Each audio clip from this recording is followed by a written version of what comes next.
Corona और lockdown की वजह से आप जानते हैं कि जैसे कि हम एजुकेशन सेक्टर से हैं, तो स्कूल की बात मैं जरूर करूंगी कि पिछले एक साल में कोरोना और ये लॉकडाउन की वजह से पूरी तरह से जो ये एजुकेशन सेक्टर है, स्कूल्स हैं, ये डिस्टर्ब हो गए।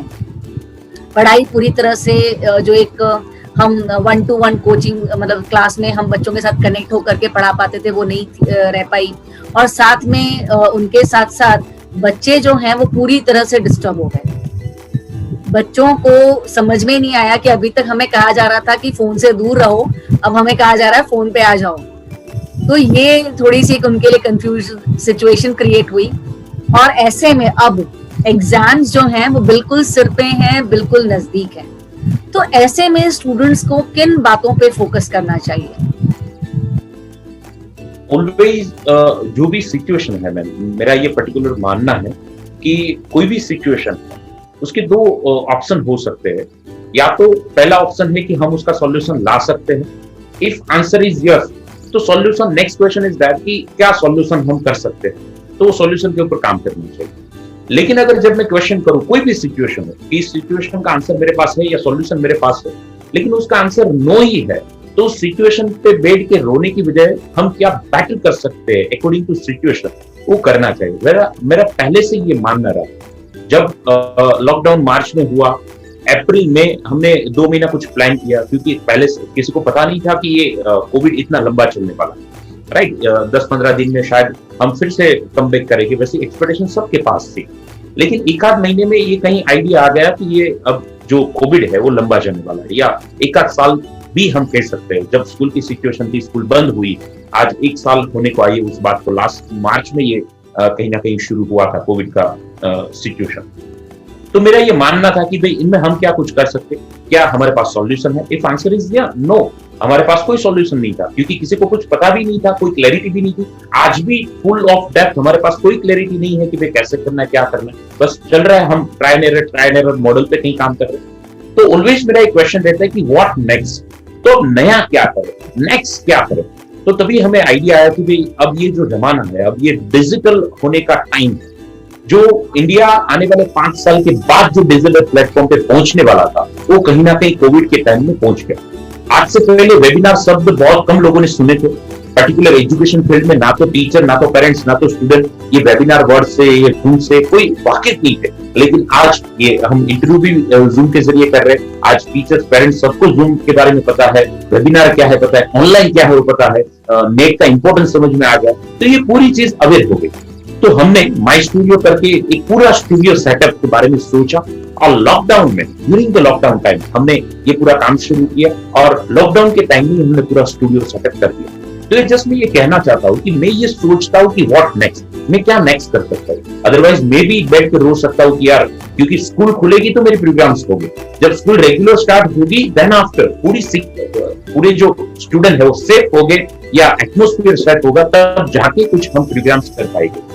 आज भी वही सिचुएशन है कि स्कूल फिर से स्टार्ट हुई, फिर से ये कोविड कहीं ना कहीं स्प्रेड ज्यादा हो गया, तो कहीं ना कहीं स्कूल फिर से लॉकडाउन की पोजीशन में है। तो आज भी हमारे प्रोग्राम्स कहीं ना कहीं बंद है। तो हमारा प्रयास यही रहता है कि हम कुछ कर सकते हैं। इफ आंसर इज नो, तो क्या कर सकते हैं। वेबिनार के जरिए हम स्कूल को अप्रोच कर रहे हैं, वेबिनार के जरिए, जूम के जरिए, हमारी खुद के एप्लीकेशन है उसके जरिए हम स्टूडेंट को कहीं ना कहीं कॉन्टेक्ट कर रहे हैं, मोटिवेट कर रहे हैं। तो स्टूडेंट को मैं ये कहना चाहता हूँ कि 1 साल पहले मैं प्रोग्राम में एक सेंटेंस कहता था कि मोबाइल से जितने नजदीक उतने रिजल्ट से दूर। ये मेरा एक डायलॉग था कि मोबाइल से आप जितना नजदीक रहोगे उतना ही आप रिजल्ट से दूर जाओगे।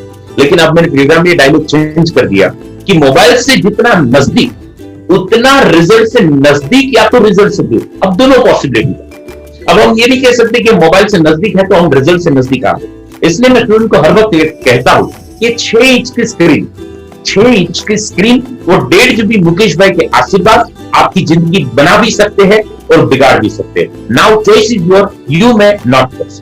अब ये सिचुएशन को कैसे संभालें वो टोटली आपके हैंड में।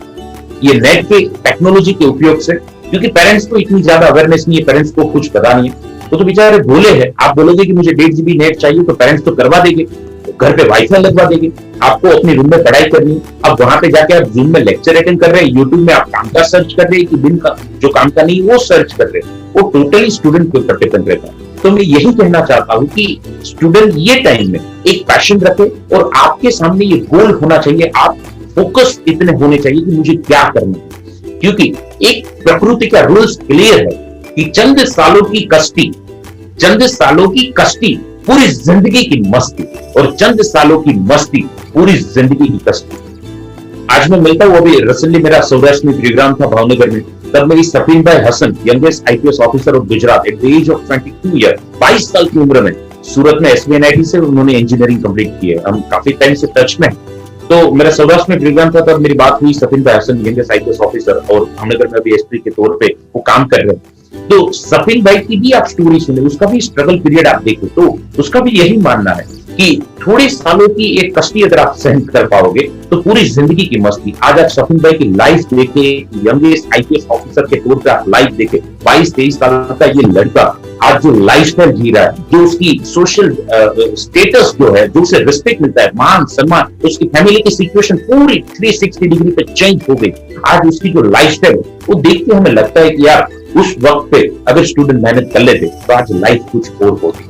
और मैं ऐसे बहुत सारे स्टूडेंट से मैं मिलता हूं जो आज वो अफसोस, या बहुत सारे काउंसलिंग में भी स्टूडेंट ये मुझे बात करते हैं कि सर ये टाइम था, अगर उस वक्त हम कुछ कर लेते तो आज बात कुछ अलग होती। तो ये अफसोस अगर आपको लाइफ में आने वाले कल में नहीं करना है तो प्रेजेंट में आपको काम करना होगा, और प्रेजेंट में अगर आपको मजे करने हैं तो एक चीज के लिए आप रेडी रहिए, क्योंकि रूल्स है 2+2 4 ही होते हैं, इनमें मेरा ना तो चलता है ना तो आपका कुछ चलता है। It's rules, it's a maths rules कि 2+2 = 4। इनमें लोकेशन का कोई मैटर नहीं, आप सूरत में हो, अहमदाबाद में हो, वडोदरा में हो, लंदन में हो, कनाडा में हो, कहीं पे भी हो, 2+2 = 4 ही होते हैं। इसी प्रकार से अभी आप मस्ती करेंगे तो पूरी जिंदगी कष्टी करनी है, और अभी आप थोड़ी बहुत कष्टी करके अपने साइंस, सोशल साइंस को, सब्जेक्ट को, मैथ्स को, हिस्ट्री, पॉलिटिक्स, जियोग्राफी को, फिजिक्स, केमिस्ट्री, मैथ्स, अकाउंट्स को, बीएसपी, ऐसे सब्जेक्ट को अगर आपने पी लिया, सहन कर लिया, तो शायद पूरी जिंदगी आपकी मस्ती में जाएगी।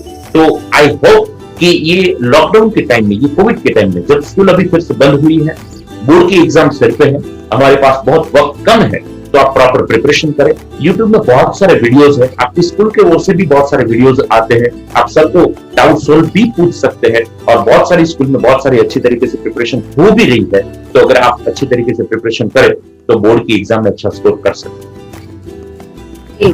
मींस अब मेरे जो स्टूडेंट्स हैं, इनफैक्ट जो जितने भी स्टूडेंट्स आज यहाँ पे हमारा ये प्रोग्राम देख रहे हैं, तो उन्हें ये पता चल गया होगा, उन्हें ये रियलाइज हो गया होगा कि उनके टीचर्स, उनके प्रिंसिपल्स जब उनको कहते हैं कि भाई ये जो 10वीं और 12वीं के जो साल होते हैं ये कैरियर डिसाइडिंग ईयर्स होते हैं, 9वीं, 10वीं, 11वीं, 12वीं, ये 4 साल अगर हमने लाइफ में अच्छे से अपने आप को ट्रैक पे रख लिया, अपनी पढ़ाई पे, अपनी कैरियर पे फोकस कर लिया, तो लाइफ लॉन्ग हम उसका फल अच्छा भोगने वाले हैं, राइट। लेकिन अगर इन 4 सालों की मेहनत अगर हमने उस समय निचोड़ उसका नहीं दिया, तो डेफिनेटली उसके जो कहते हैं साइड इफेक्ट्स, वो लाइफ लॉन्ग हमें भुगतने के लिए तैयार रहना पड़ेगा। तो आज तो आपके फेवरेट, आपके प्यारे अशोक गुज्जर जी भी यही कह रहे हैं कि इन 4 सालों का थोड़ा सा कष्ट बर्दाश्त कर लो, थोड़ी सी मेहनत ज्यादा कर लो, थोड़ा सा कंसंट्रेट, थोड़ा सा फोकस ज्यादा कर लो, और फिर लाइफ लॉन्ग आप एक बहुत अच्छा कैरियर सेटअप अपने लिए बना सकते हैं। सो थैंक यू अशोक जी कि इस चीज के लिए आप हमारे साथ हैं। तो डेफिनेटली बच्चों पे ज्यादा जोर पड़ेगा, उन्हें भी लगेगा कि नहीं, हमारे सर टीचर ही नहीं, मोटिवेशनल स्पीकर जो हैं, फेमस जो इतने पॉपुलर हैं, वो भी यही बात कहते हैं। So thank you for supporting us.